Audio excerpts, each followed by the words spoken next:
I'm Rose Harvey, and this summer I'm going to be running the marathon in the Paris Olympics.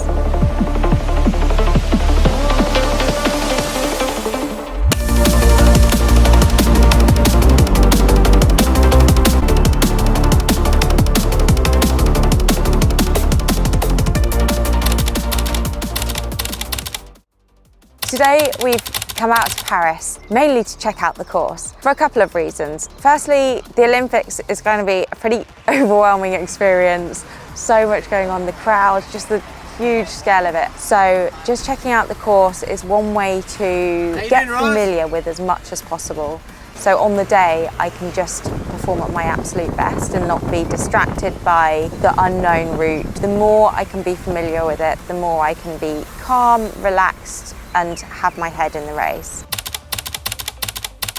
The key thing with this particular marathon course, which is a bit unique to the Paris Olympics, is the elevation profile. So it's going to be a pretty hilly marathon. We've got 436 meters of climbing to do, and some of the hills are pretty significant. The steepest part, I think, is 13.5%. That's going to be an element that I'm incorporating into my training, but it will just really help to know exactly what I've got to deal with so I can then go and emulate it in my training runs. So that's the uphills. The other big challenge of this course is the downhill, which is actually steeper than the uphill section, and it comes at 30k and then a flat last 10k of the course. The big challenge with this is going to be running down that downhill as smoothly as possible to save your quads, as little braking to do as little damage, and then be able to run that last 10k as hard as you can. And I think that's going to be the bit where a lot of people will struggle, but if you can get through it well, you will be really good because you can start picking off people in that last 10k, which is always a good boost. So that's what I'm going to be preparing for, and by running the hills today, seeing them, I'll be able to visualize it in my training, which will really help me just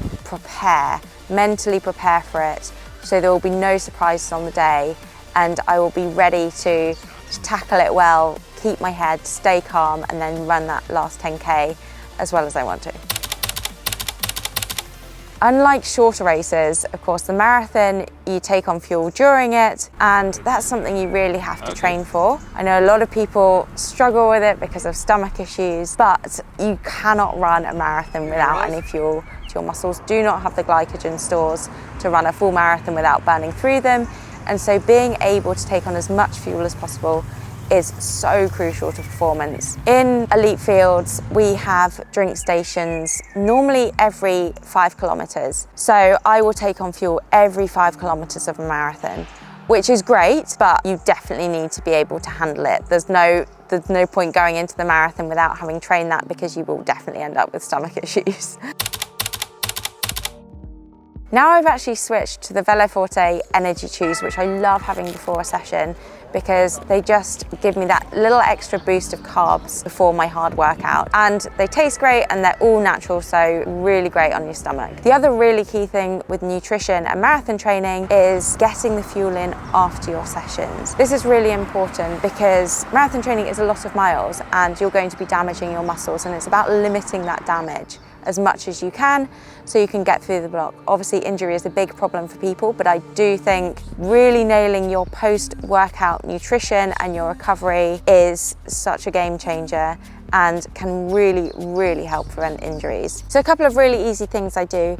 After my session, I will have a Veloforte energy bar. I love the Chocchio ones, they're my favorite thing after a hard session. And I'll have that literally as I finish the session and before my cool down. That's really important because it kickstarts the recovery process by replenishing the muscle glycogen stores, which is really the key to preventing more muscle breakdown. Once I get home, have a shower, I'll have a protein shake. I love the malto flavor, literally my favorite thing ever. And that gives a really good protein kick just to complete that recovery process.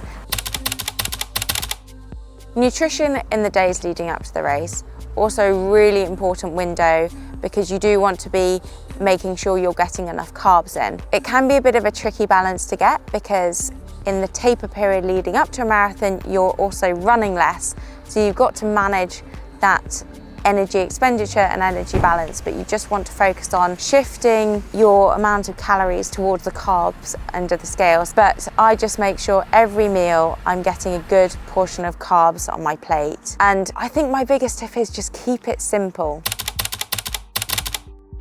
The taper is that dreaded period where you've got a bit more time to think about the race and the nerves creep in. Even as an elite, I've done quite a few marathons now, I still go through that same process. I still get all the same pre-race anxiety, but being able to manage it is really key. And I think just reframing it as excitement, as a positive thing, is something I find really helpful. I spend that taper time just practicing some of the mental tactics that I'm going to use in the race.